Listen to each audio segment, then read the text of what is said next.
Good morning student. आज हम हमारा नया लेसन नंबर 5 विंड शुरू करने जा रहे हैं।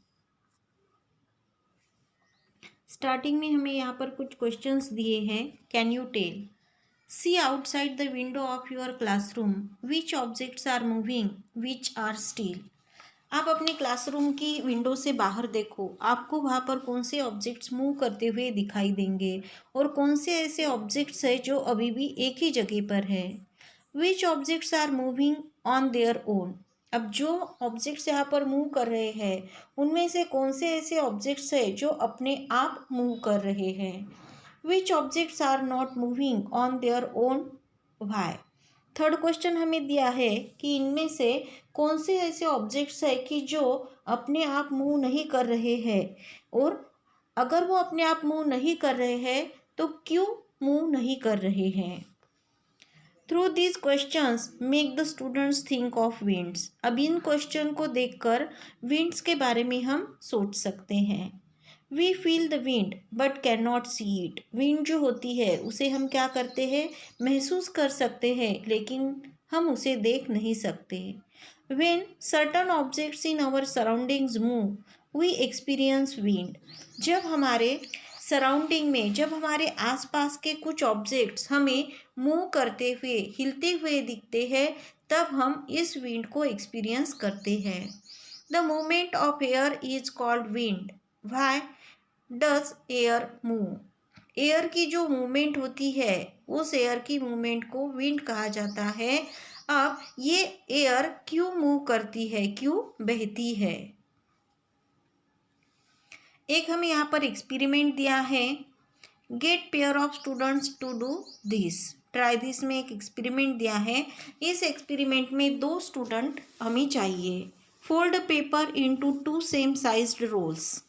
हमें पेपर को लेना है और 2 पेपर को सेम साइज रोल में फोल्ड करना है। Keep both the paper rolls on one side of a table. दोनों भी पेपर रोल्स को क्या करना है, हमें टेबल के एक साइड पे रखना है। You and your friend should select one roll each. दोनों, आपको और आपके फ्रेंड को, दोनों को एक एक रोल सिलेक्ट करना है। Without touching the roll of the paper और the table, what can be done to move the paper rolls to the other end of the table. अब एक्सपेरिमेंट में हमें क्या करना है कि टेबल के एक एंड पर हमने सेम साइज के 2 पेपर रोल्स बनाए हैं। उन दोनों पेपर रोल्स को हमने टेबल के एक साइड पे रखा है। अब बिना उस पेपर रोल को हाथ लगाए और बिना उस टेबल को हाथ लगाए, बिना टेबल को भी मूव किए और बिना पेपर रोल को हाथ लगाए, हमें उन पेपर रोल्स को टेबल के एक साइड से दूसरे साइड पर लेकर जाना है। तो हम ये किस तरीके से कर सकते हैं, ये एक्सपेरिमेंट करना है। See who moves the paper roll first to the other end of the table. अब हमें देखना है, वहाँ पर एक बॉय और गर्ल का पिक्चर है टेक्स्ट बुक में आपको दिया हुआ, कि वो किस तरीके से पेपर को यहाँ पर क्या कर रहे हैं, पुश कर रहे हैं, किस तरीके से पेपर रोल को एक टेबल के एक साइड से दूसरे साइड पर लेकर जा रहे हैं।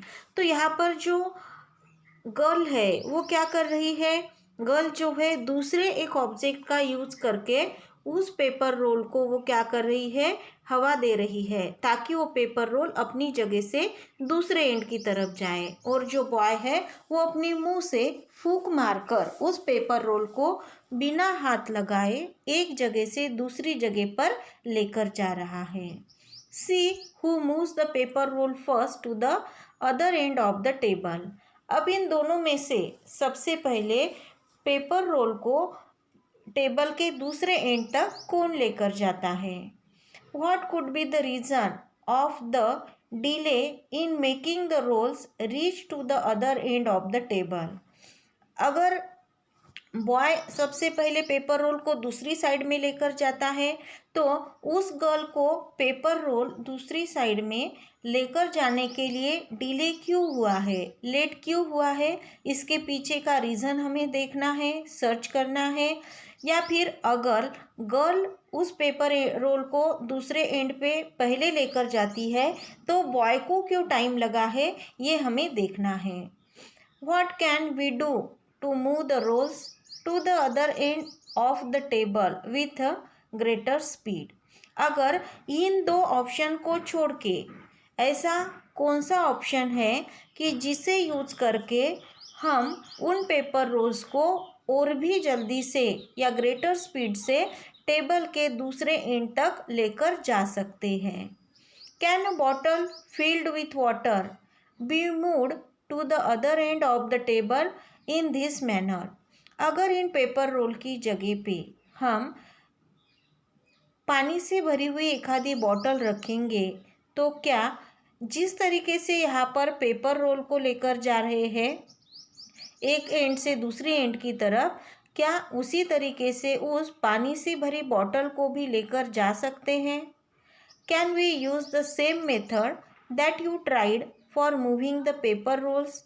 क्या इसी सेम मेथड को यूज करके हम पानी से भरी बॉटल को दूसरे एंड तक लेकर जा सकते हैं?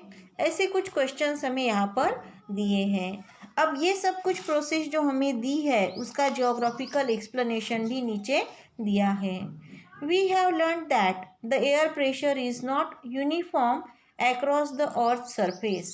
एयर प्रेशर इस लेसन में हमने सीखा है कि अर्थ के ऊपर, अर्थ के सरफेस पे एयर का जो प्रेशर है वो यूनिफॉर्म नहीं होता। हर जगह पे एयर का प्रेशर एक जैसा नहीं होता। Air moves from high pressure areas towards low pressure. Air जो होती है वो हाई प्रेशर एरिया से लेकर लो प्रेशर एरिया की तरफ बहती है। यहाँ पर हमें एक फिगर दिया हुआ है। Low pressure, high pressure belts जहाँ पर तैयार हो रहे हैं वो इस फिगर में हमें दिए हैं और एरो से हमें यहाँ पर बताया है कि किस तरीके से एयर मूव कर रही है।